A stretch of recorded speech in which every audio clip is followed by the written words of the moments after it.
life.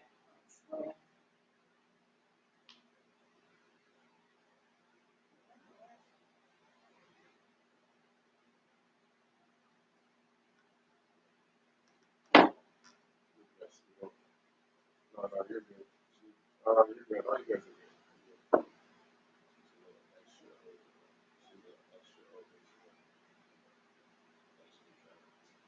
Yes, you're right. Oh, I thought you said it's loaded. I said it's hot. You said it's loaded. Okay, you guys ready? Yes, sir. Welcome to True Hebrews Matter that you cannot see. True Hebrews Almighty God. So definitely, ready? Let's get louder. Are you logged in? Or are you logged in? All right, cool. What's that all about? Children on the Passover? Yep. Yep. You know me. Yep. Yep. Why are you so loud? All right, so welcome to Hebrews United. Definitely thank the Almighty through His Son Yeshua Mashiach and all the apostles, the prophets, the evangelists, the teachers, the elders, the bishops, the deacons, all the ministers across the planet, persuading people to repent from their sin and come to this holy gospel. Definitely give honor to the brothers and sisters across the whole planet, keeping His commandments, His statutes, His judgments, His precepts, and His ways. All the people that watch and like, and subscribe, and share the videos via Facebook and YouTube. Appreciate you guys. Love you guys. I want you to be saved and make it into the kingdom. And all the people that are trying to get into the body to do what it takes to repent and come to this gospel in Yeshua's name. Anybody you want to say? Shalom, brother Vance. Shalom. Shalom. What we call it? Dragon Ball Hebrew. Dragon Ball Hebrew. The Hebrew one. All the people in San Diego, all the people in the UK, Canada, the Bay Area, all that. Shalom, honorary True Christian United member. Cool. So today it's obviously Passover night. I'll be teaching Passover day, and then lead us into the Feast of Unleavened Bread. So we'll be teaching and getting into the book 8 days long. So bear with us. Present.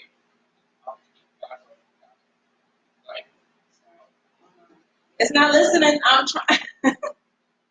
It's not being the listener. So we'll be getting into it. I will be scratching the surface. We're going to be dealing with more so talking about how to keep the Passover today, and then I'll be teaching on the Passover again tomorrow. So let's get into the book. You know what we do. All the feast days will always be in Leviticus 1. Okay, cool. Oh yeah, with all that said being done, let's let the fingers do the walking. And that's right. Leviticus chapter 23. Leviticus 23.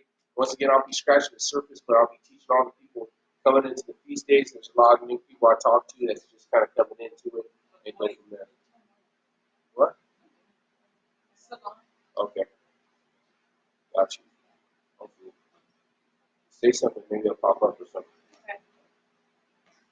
No. She left. You offended her. Sorry.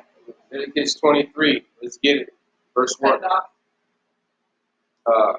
It says that, and the Almighty spake unto Moses, saying, Speak unto the children of Israel, saying to them, concerning the feast of the Almighty, which you shall proclaim to be holy convocations. Holy convocations is a holy gathering. That means you need to come with the people of the body in Mashiach. You cannot be a one-man army. You cannot be no one-man wolf pack. You need to find a congregation. Even these are my feasts. On 6 days thou shalt work, but work shall be done, but the seventh is day is the Sabbath of rest, a holy convocation. That means you have service. No, you should do no work therein. No work. It is the Sabbath of the Almighty in all your dwellings, no matter where you live. These are the feasts of the Almighty, even holy convocations. You should be claimed in their seasons. And the 14th day of the first month, that's the day at evening, is the Lord's Passover. And on the 15th day of the same month is the Feast of Unleavened Bread. So the day after. Passover is a holy convocation, but it's not a Sabbath.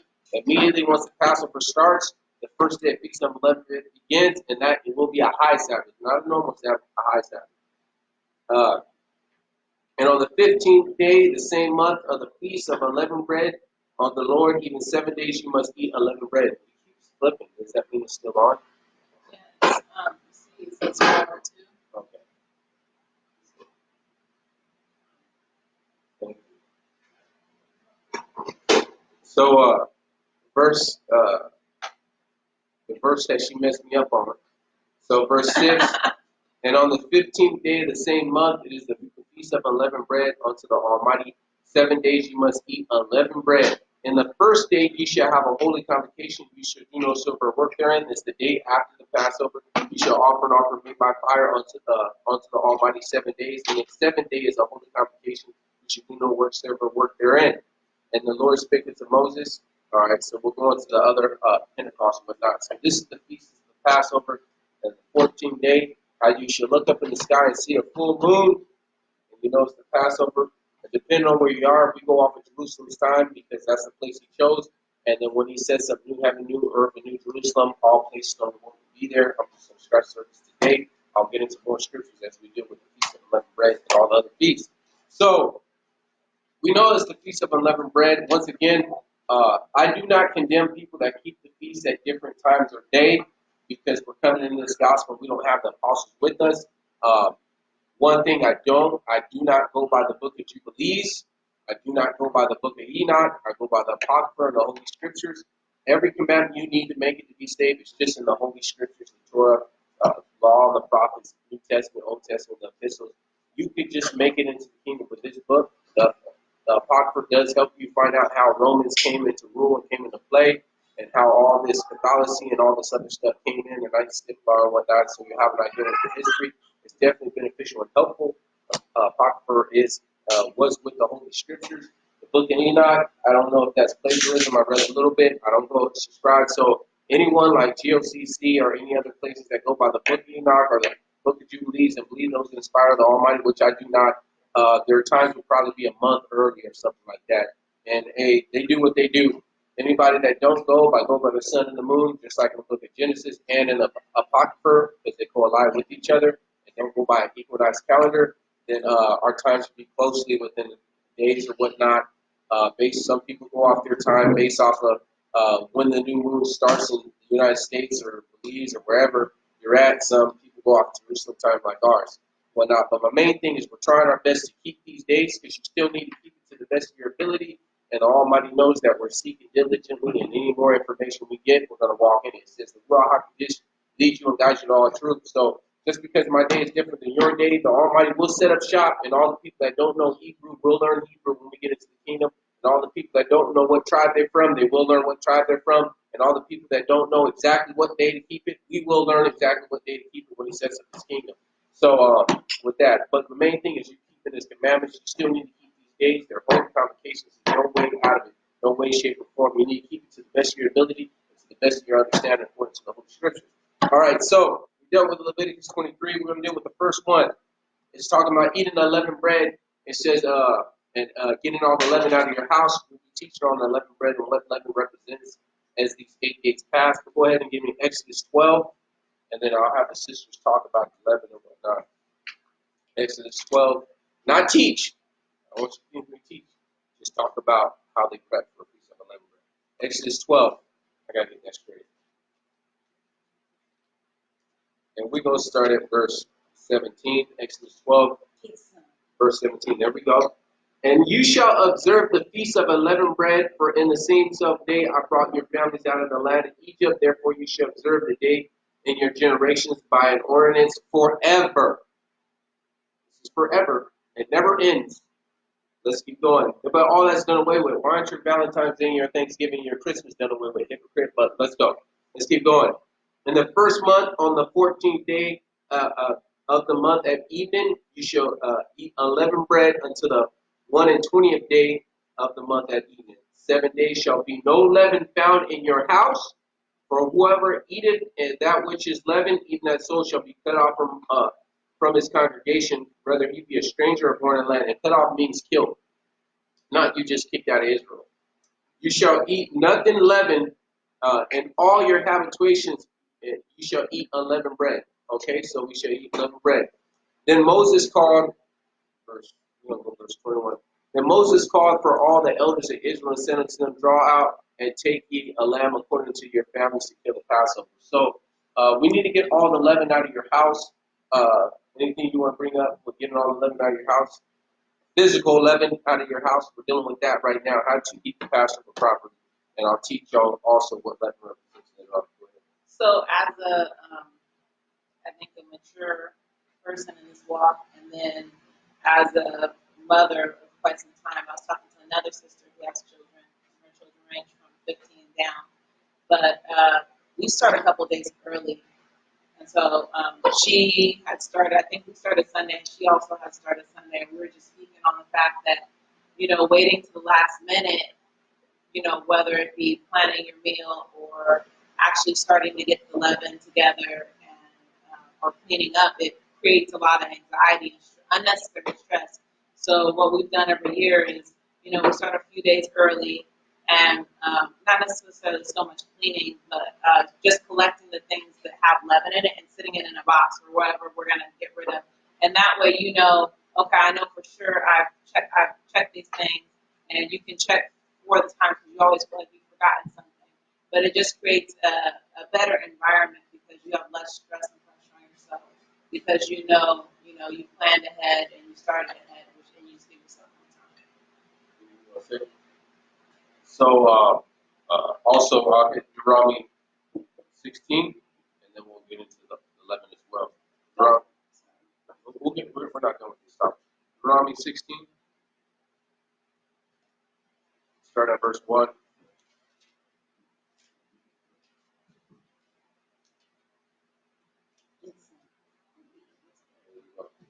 Well, I'm just looking at the people, trying to make sure, possibility. Observe the month of Abib and keep the Passover unto the Almighty, the Lord thy Almighty. For in the month of Abib the Lord God brought thee forth out of Egypt by night. Thou shalt therefore sacrifice the Passover unto the Lord thy Almighty under the flock of the herd in the place which the Lord shall choose, the place is named there. Thou shalt eat no leavened bread with it. 7 days shalt thou eat unleavened bread, and therewith even the bread of affliction. So not only Passover is bitter herbs, but you also eat the bread of affliction for 7 days. Let's keep going. Not saying that none of your other bread can taste good, but you definitely need to eat some bread of affliction. For thou camest forth out of the land of Egypt in haste, thou mayest remember the day when thou camest forth out of the land of Egypt and all thy days. And thou shalt be no leavened bread seen with thee in all the coast 7 days, neither shalt thou be anything of thy flesh, which thou sacrificed from the first day to eat and remain until night until the morning, that thou mayest not sacrifice the Passover within any of thy gates, so that God giveth thee. And we'll deal with that too, because some people say you don't have to keep the feast days because we can't do it in Jerusalem. But I'll prove that too, because it says the day shall come where they need to worship here in Jerusalem, but the true worshipers are worshiping the Spirit and the truth.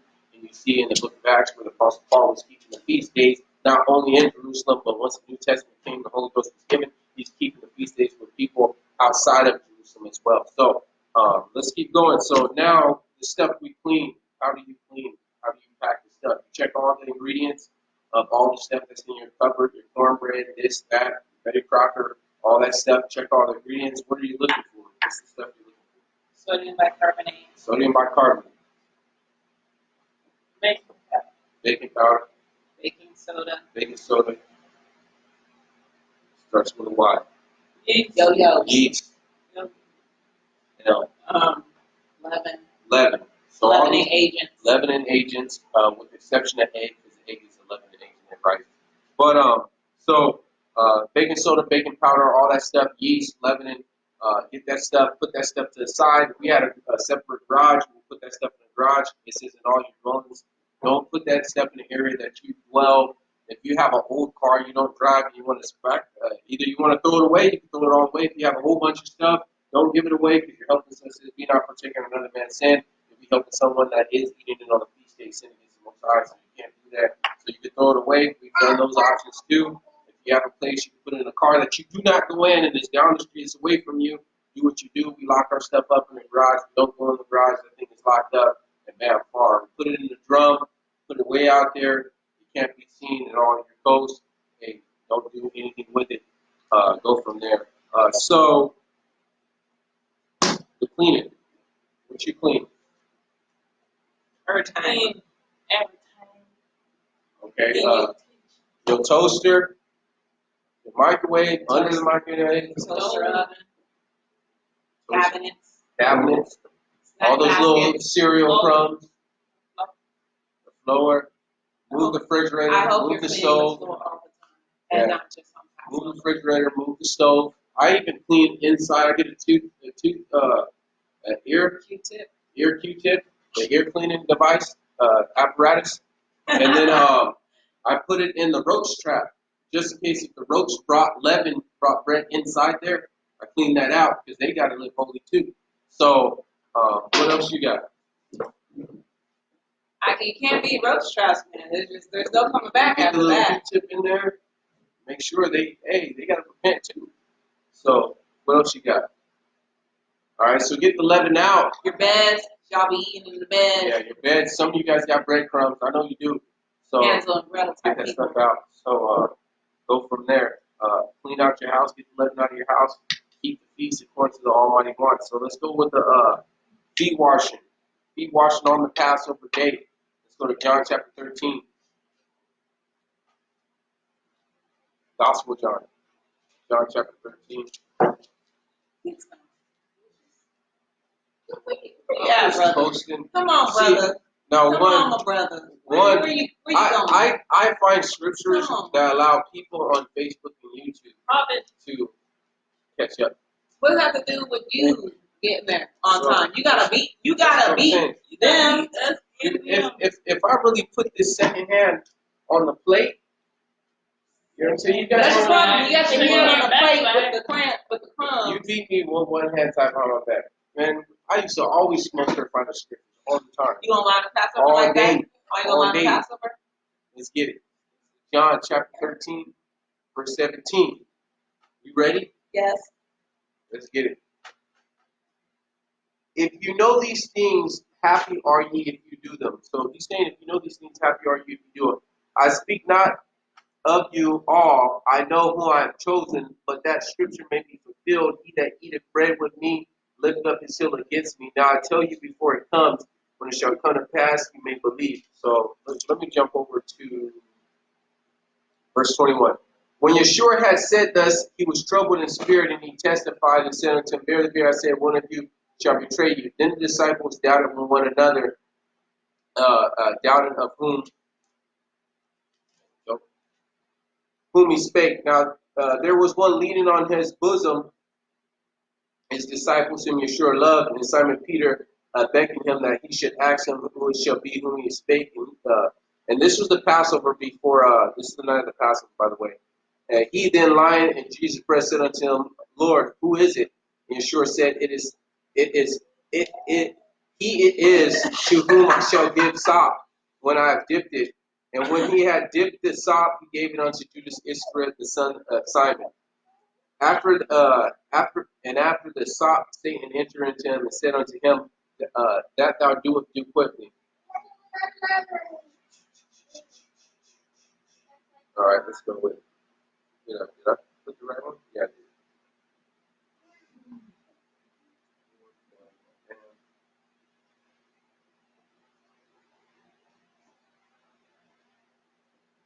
Sorry, bear with me. Clarky, what? I ain't saying it. What? I ain't saying it, my brother. Conspiracy brother. Wait up.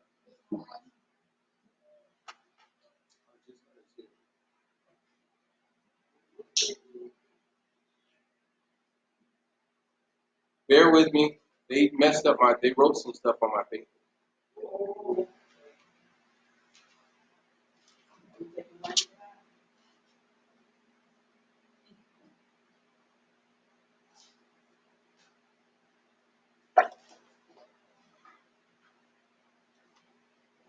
I just had it. Forgive you. All right, cool. It's here. Wait up. It's here. All right, there we go. That's what it was.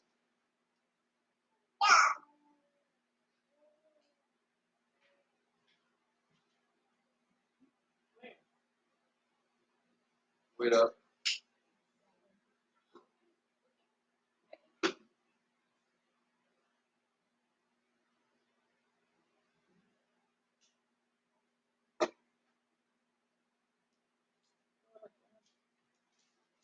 Sorry, guys.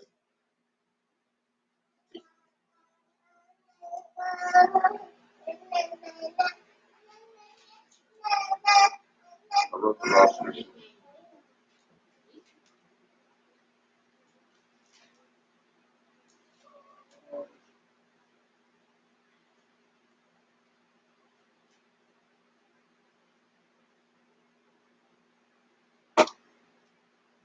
Okay, there we go. Sorry.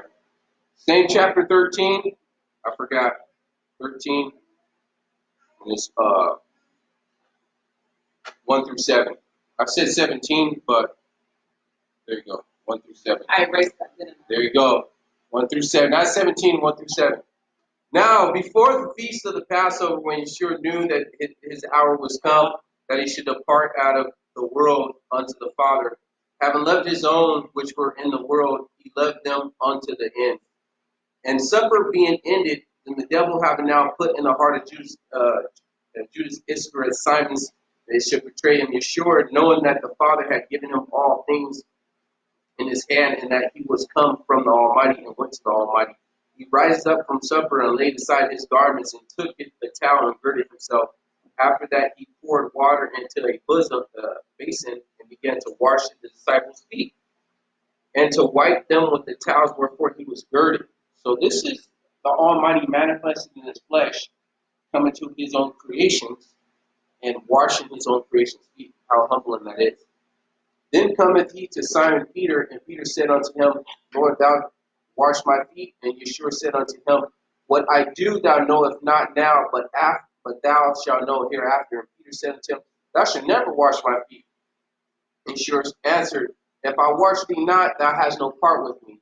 And Yeshua said unto him, Lord, not my feet only, but also my hands and my head. And Yeshua said unto him, He that washeth needeth not save to wash his feet, but is clean every whit. And you are clean, but not all. For he knew who should betray him, therefore he said, You are not all clean. So afterwards he washed their feet, and he had taken his garments and was set down again. He said unto them, Know ye what I have done to you? Ye call me Master and Lord, and you say, Well, for so am I. So I am. If then your Lord and Master have washed your feet, ye also ought to wash one another's feet. That's a commandment. Let's keep going. For I have given you an example that you should do as I have done to you. So every Passover, you should wash people's feet. If you want to do it more than Passover, that's fine. But every Passover, these are examples. And on the Passover, he did this. You need to be washing each other's feet. This is why you need a congregation. Women wash women's feet. Men wash men's feet. And bam, you're good. Let's keep going. I'm surprised when I went to a false church back in the day, how many people would not come to service when they say, hey, this upcoming Sunday, because it was a false church, we're going to be doing feet washing. And the numbers will be in half. Half the people won't even come to service just because they don't want to humble themselves. And if the Almighty manifests in the flesh can come down and give us an example, and he's way greater than any human being on this planet can humble himself to wash the disciples' feet, who are we to say, no, I won't do that? I have too much pride. I have too much ego.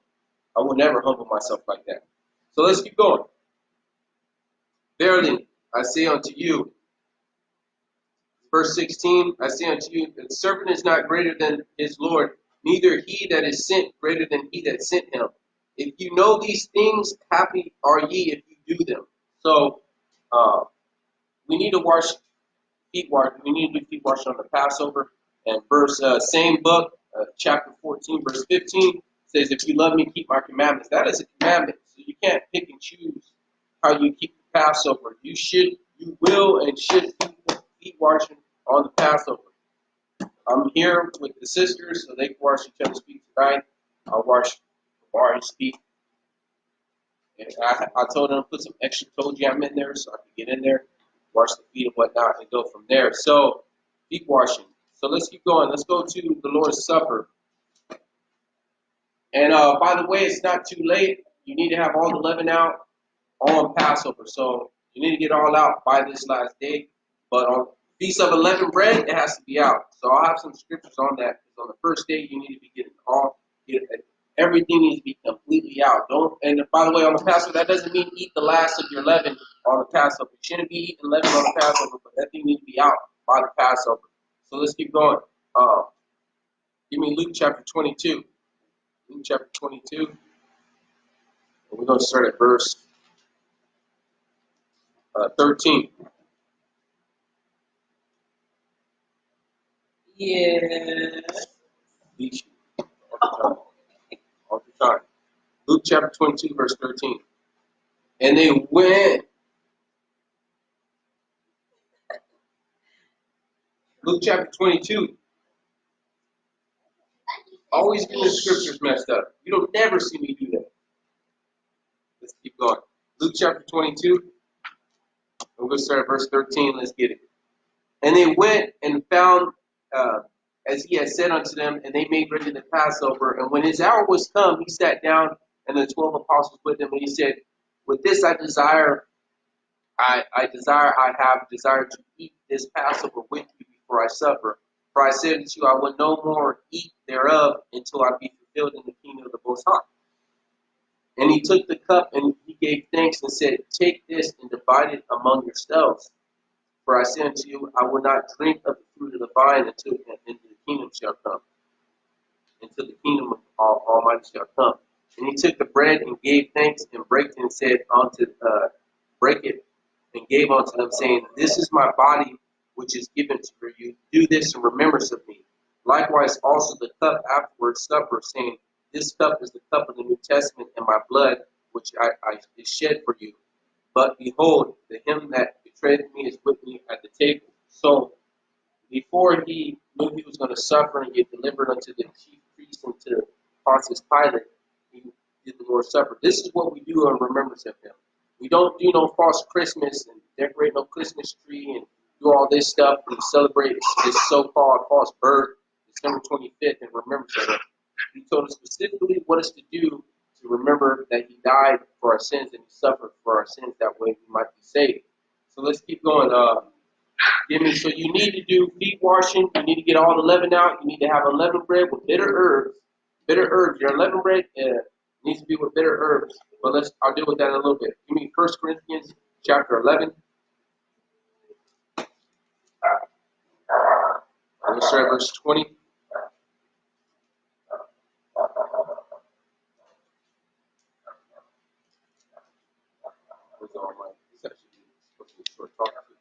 First Corinthians chapter 11, verse 20. When you come together, therefore, in one place, and if you people that don't have a congregation, how are you going to fulfill the scripture? But let's keep going. These epistles. When you come together in one place, this is not to eat the Lord's Supper, because he's condemning them for what they were doing. For in eating, everyone taketh before the other his own supper, and one is hungry and the other is drunken. So one, they drank wine and whatnot. It's a sin to get drunk. But what was going on at the time, obviously, from what the scripture said, it was more of a potluck. I wanted to say luck, because the whole luck thing. But it was more, everyone brought their own stuff, which in the Old Testament, they did bring it all to Jerusalem. But the problem is there was poor people that wanted to keep the feast day, but they had nothing to eat. Because it's a feast day, and you have poor brethren, and then you have other rich brethren just eating, chilling, and they got their own, and they selfish. It's like, man, this is not cool. You need to be sharing with your brothers. Let's keep going. So, what? Have you not houses to eat and drink in, or despise the church of the Most High, and shame them that have not? What shall I say unto you? Shall I praise you in this? I praise you not. For I have received of the Almighty that which also was delivered unto you, that the Almighty Yeshua, the same night which he was betrayed, took bread. And when he had given thanks, he brake it and said, take, eat, this is my body which is broken for you. Do this in remembrance of me. After the same manner also he took the cup. And when he had supped, saying, this cup is the New Testament of my blood. Do this as often as you drink it in remembrance of me. And they take that off. These Christians take that off as you drink it. And you can do it every quarter and whatnot. They only kept it during the Passover. How often did they keep the Passover? Once a year. That's saying as often as you do your anniversary, hey, go ahead and go to Aruba or something. Or you only do it once a year. So they take this as often as you do it, saying you can do it whenever you want. No, they did it on the Passover because you're You're remembering his suffering. He did it on the Passover. It's a remembrance. It's a feast day. It's a holy convocation. Let's keep going. So, for as often as you eat this bread and drink this cup, you do show the Lord's death till he come. Wherefore, whoever shall eat this bread and drink this cup of the Almighty unworthy shall be guilty of the blood of Yeshua HaMashiach. But let him examine himself, so let him eat that bread and drink of that cup. For he that eateth and drinketh unworthy eateth and drinketh damnation to himself, not discerning the Lord's body. Because the Almighty came to deliver you from sin. So you can't live in sin and drink his body, take upon his body and take upon his blood, which will be counterproductive. It's an oxymoron. It's an insult to him. It's just like I was saying how one couple want to get fringes to remind you to keep the Sabbath, and they break the Sabbath to go get the fringe. You can't do that. So this is why you eat and drink damnation to yourself. Check this out. For this cause, many of you are weak and sickly, and many of you sleep. And I have seen personally where some brothers aren't living right, and they be brothers that off and on be sick, off and on trouble. Stuff comes their way because the Almighty's trying to chastise them to get them to repent, to get them to do the right thing. And I see it. You're like, why is brother so-and-so? Why is going through? And it ain't no Job situation because they just living righteous. Time will tell. They was doing some things or they were operating in some ways they shouldn't. Not saying they weren't saved, but the Almighty's trying to get them in shape, trying to get them to repent and go from there. So you need to take the Lord's Supper with the brothers and sisters on the Passover, whether they keep the Sabbath night. We personally do our Sabbath night because it was nighttime, and then they tip him the next day for him to be crucified. I'll be teaching Sabbath day too as well. But also, you need to take it. They used real wine. They didn't use grape juice. And they had one piece of bread, and he broke it. Not all little saltine crackers, pre-broken and whatnot, to take apart of the body. One loaf, one cup, and they sucked it. And they passed it around. Not little tiny grape juices and all this stuff like that. So go from there. The false Jews bring up the wine because it says it needs to be unfermented. The only way you make wine is to ferment it, and the only way wine ferments or any alcohol ferments, with the exception of beer, will be yeast. You need yeast. So the difference is for you to say you make some wine 14% alcohol. I'm just shooting this out. I don't drink wine besides the feast day, so I don't pay attention. So you put yeast in the wine ferments. When the alcohol content becomes so strong, the yeast in it die off, and what you have is wine. There is no live yeast in there. It's dead. This is why you have baker's yeast and you have brewer's yeast. Baker's yeast cannot live under a high alcohol content and is made from rising bread. Brewer's yeast is yeast modified or made to ferment so where you could get the Everclear. You could get the alcohol that's higher percentage because the yeast is still eating the sugar and producing alcohol as a byproduct and still staying alive with the alcohol content still being high. Versus baker's yeast using that, you probably only get like beer, 6%, 10%, 11%, whatnot. So it's good to learn how to distill your own alcohol anyways, because when you want to make your own tinctures and make your own medicine, or just a distiller so you can get any kind of water and turn it into fresh water, distilled water, and make it drinkable, add some salt or whatnot, some minerals in there, and then there you go. So it needs to be that. The matzah, a lot of people's doing with unleavened crackers, or the little matzah, a lot of the false Jews do with the little matzah crackers. He said unleavened bread, you eat it with unleavened bread, and I'm going to show you a scripture that they had a word that wasn't called crackers at the time, but it shows you there's a difference between unleavened bread and other things. Exodus 29. Whitney, this is Passover. You passed something, and it went over this whole room.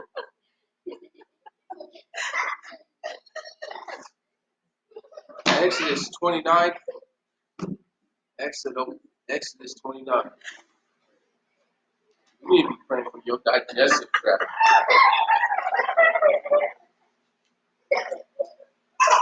Exodus 29. Exodus 29. We're going to start at verse 1. Exodus 29, starting at verse 1.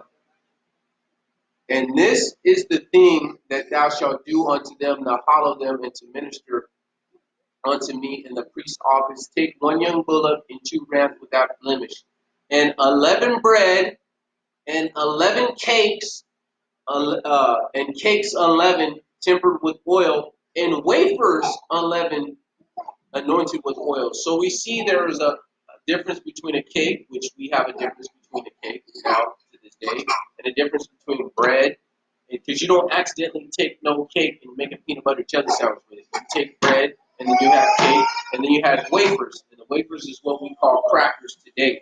So it needs to be with unleavened bread. You need to bake that or fry that. It needs to be unleavened bread, not a wafer. Unleavened bread will take the word stuffer. You can eat the crackers all 8 days and whatnot, but make sure you eat some unleavened bread. And it needs to be with bitter herbs, hops, barley, I don't know, garlic, something, I don't know, put some bitter herbs in there and go from there. Anything you guys want to bring also with the feast?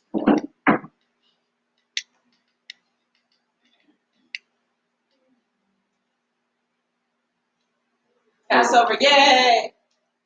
All right, so we just covered how to keep the Passover. I'll be teaching on the Passover tomorrow and Feast of Unleavened Bread. And then we'll be doing some talks because we got a lot of this stuff going on in this world. I'm not trying to be no fearmonger and whatnot, but I am trying to say, hey, you know, you guys need to make preparations. You know, you need to make preparations. Some of you guys don't have a first aid kit in your house. Make preparations. So with all that said being done, keep standing. Don't drop stands. Give the Almighty hand clap. Shalom. Hi. You turn it off. You can get up too. We're done.